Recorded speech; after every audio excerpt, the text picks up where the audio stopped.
This very same network used BCCI to fund the Afghani rebels. The deputy director of the CIA, Richard Kerr, said late today that the CIA did use the Bank of Credit and Commerce International, BCCI, to support CIA activities overseas. Most people still believe that the Soviets had maliciously invaded Afghanistan in order to spread their communist agenda. The Al-Qaeda was essentially a kind of a byproduct of Brzezinski's campaign to embarrass the Soviet Union in Afghanistan. They weren't in Afghanistan at that time. Brzezinski boasted later that he was responsible for drawing them into Afghanistan. And he did this extraordinary interview with Le Nouvel Observateur in France, and they said, but aren't you worried that you've created this whole new force of Al-Qaeda? And he said, oh, what's more important, a few crazed Islamists or the fall of the Berlin Wall? And they said, but you know, is there no danger? Aren't they dangerous? And he said, nonsense. He said all this in 1998. So I knew Brzezinski at McGill University. We were students together and took very small classes together. And in some ways he's bright, and in some ways he's kind of nuts. And he had the kind of nuttiness that made him attractive to the Rockefellers. Bin Laden and his network were actually funded by BCCI through U.S. covert operations. Prior to the largest and most devastating terrorist attack on U.S. soil, the United States was poised as the first truly global superpower. Brzezinski would muse in 1997 that geostrategic success would represent a fitting legacy of America's role as the first, only, and last truly global superpower, and that the only way to mobilize Americans was a truly massive and widely perceived direct external threat. In September of 2000, a neoconservative think tank called the Project for a New American Century echoed Brzezinski's statements, saying the United States is the world's only superpower, combining preeminent military power, global technological leadership, and the world's largest economy. An engine for New World Order ideals, members of PNAC included Dick Cheney, Donald Rumsfeld, Jeb Bush, Scooter Libby, William Kristol, and Paul Wolfowitz. Describing the difficulty in projecting force, they write the process of transformation is likely to be a long one, absent some catastrophic and catalyzing event, like a new Pearl Harbor. This takes us full circle to the September 11th attacks of 2001. In my previous film, Fabled Enemies, I expose in great detail the Saudi Arabian, Pakistani, and Israeli connections in conjunction with this international intelligence operation. In the early 1980s, bin Laden worked with operatives from U.S. intelligence, the Pakistani military, and Arab states. They ran a wide-ranging covert network that recruited and financed Muslim fighters to battle the Soviet army. The hijackers that were trained at U.S. military installations and protected by the FBI and CIA. The military exercises leading up to 9/11 and those that took place as the attacks occurred. The Black Ops program, Able Danger, and the shadow government involvement. This morning we learned that the Vice President wasn't the only one sent to an undisclosed location on September 11th, that an entire backup government was and is still there and may be there for as long as anyone now at least can imagine. As well as much, much more.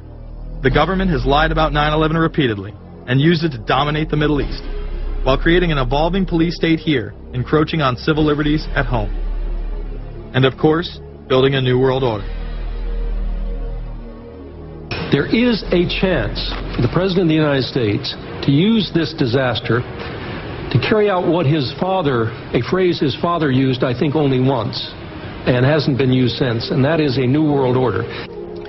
We know now that September 11th of 2001 was the beginning of what we might call a new world order. The new world order that this president's father talked about with such great enthusiasm seems to be high on the agenda of this administration. Under the second Bush administration, massive amounts of civil liberties were openly and brazenly taken away following 9/11. The passage of the Patriot Acts, the Military Commissions Act, and other horrifying anti-constitutional legislation was enabled by the incredible amount of fear generated by the media, all in the name of keeping us safe here at home. The war itself would create huge profits for the military-industrial complex, and the globalists would seize even more power and control over Middle Eastern resources in what they planned to become a Eurasian Union under their control. Although the establishment claimed to be fighting for our freedom abroad, they were destroying our sovereignty by stealth. Expanding on NAFTA, they were able to consolidate power on the domestic front by deindustrializing the United States through CAFTA, the Central American Free Trade Agreement, as well as the SPP, the Securities and Prosperity Partnership. Opponents, however, say the initiative is nothing less than a plan to create a North American Union that would eliminate sovereignty for all three nations. Building on the North American Free Trade Agreement, the NAFTA section of the Commerce Department is busy drafting laws and regulations for a North American Union, a union of Canada, America, and Mexico. The President has attended secret meetings and signed at least 2 agreements under the Security and Prosperity Partnership Program. The stated goal established by Presidents Bush, Fox, and Prime Minister Paul Martin is integration by 2010. It's a plan from the business elites, the political elites, that will cost more American jobs, cost American sovereignty, but it would fulfill the President's father's vision. Now, former United States Trade Ambassador Robert Zoellick is talking about it again with renewed vigor. This time, a new world order with business at the helm of trade and economic policy. It's an agenda that goes hand in hand with the United States, Mexico, and Canada, working quietly and behind the scenes to promote a common market with common deregulation for the benefit of multinational corporations. It's remarkable to me, the arrogance, the idea of just simply throwing away the nation's sovereignty, but they're trying to do so in so many ways. People better understand that they mean exactly what they're saying. It's a new world order they're trying to create. Dobbs, the only mainstream anchor to expose the New World Order, resigned shortly after bullets were fired into his home. The elite do not plan on waiting around for these unions to be formed before implementing the next step in global government. Through the vast global economic crisis of the last few years, they have been able to devalue the dollar and undermine it as the world's reserve currency. They have allowed the Federal Reserve and IMF to consolidate power by taking control of the Securities and Exchange Commission, as well as issuing a global currency instead of the dollar, disguised as a special drawing rights unit. This aspect of the New World Order was announced at the G20 in April of 2009. There is a big thing that's going to happen in London at this G20, and then they're hiding it, they're camouflaging it, they're not talking about it. Coordination of international regulation. What they are going to do is to put our Fed and our SEC under the control, in effect, of the IMF. New World Order, that's what they're planning in there, is to undermine the U.S. currency, and it's just really sad. What it really is putting the American economy under international regulation. Yeah. And those people who have been yelling, oh, the UN's going to take over global conspiracy government. Theorists. They've been crazy, but now they're right. There's 20 or whatever people in the G20, say there's 20 ministers, thousands of us, and we can't get our voices heard. When Geithner said he would be open to the idea of a global currency last week, yeah.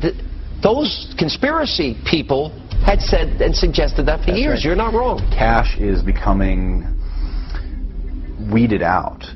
Cash will most likely be eliminated or extremely difficult to use in many situations, so that you'll have to use the global currency or the electronic currency. Even though a physical global currency is yet to exist, groups such as BRIC are openly promoting a new reserve currency, which is a conglomerate of Brazil, Russia, Indonesia, and China. Get everyone in the whole world using one currency, which some people think that's a good idea. Russian President Dmitry Medvedev recently showed off a sample coin of the new world currency at the G8 in July of 2009. We have also agreed today additional resources of $1 trillion that are available to the world economy through the International Monetary Fund and other institutions. This includes $250 billion from special drawing rights, the reserve currency of the IMF, drawing rights that will be issued to countries who are part of the International Monetary Fund. I think a new world order is emerging, and with it the foundations of a new and progressive era of international cooperation. The head of the European Union is also calling for global government. 2009 is also the first year of global governance, with the establishment of the G20 in the middle of the financial crisis. Gordon Brown has called for a world constitution. We now need nothing short of a world constitution for the global financial system.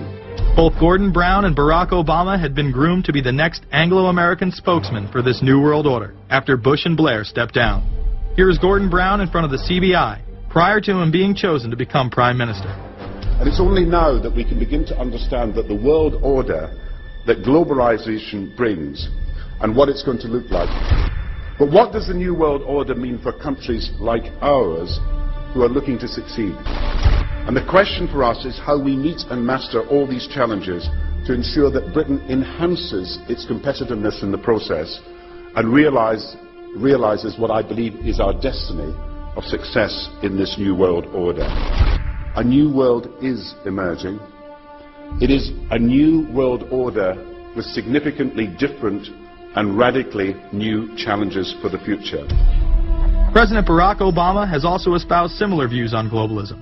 Here he is in Berlin, Germany, in July of 2008, in what media have dubbed his New World Order speech. Well, there have been extraordinary scenes in Berlin tonight as thousands of people gathered to hear Barack Obama deliver key foreign policy speech on his current European tour. The Democratic presidential hopeful laid out his vision for America's place in a new world order. In this new world, such dangerous currents have swept along faster than our efforts to contain them. And that is why we cannot afford to be divided. No one nation, no matter how large or powerful, can defeat such challenges alone. But the burdens of global citizenship continue to bind us together. In this new century, Americans and Europeans alike will be required to do more, not less. Partnership and cooperation among nations is not a choice.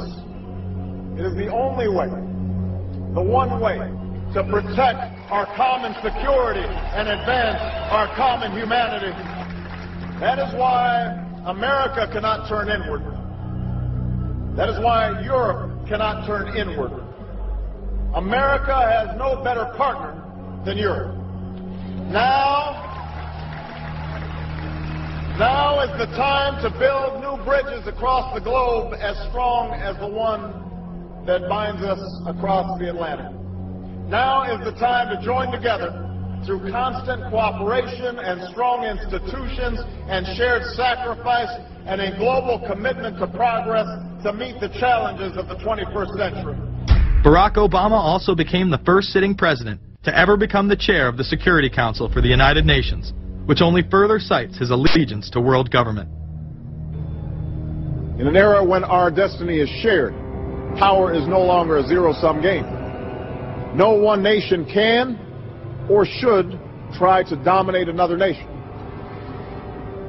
No world order that elevates one nation or group of people over another will succeed. No balance of power among nations will hold.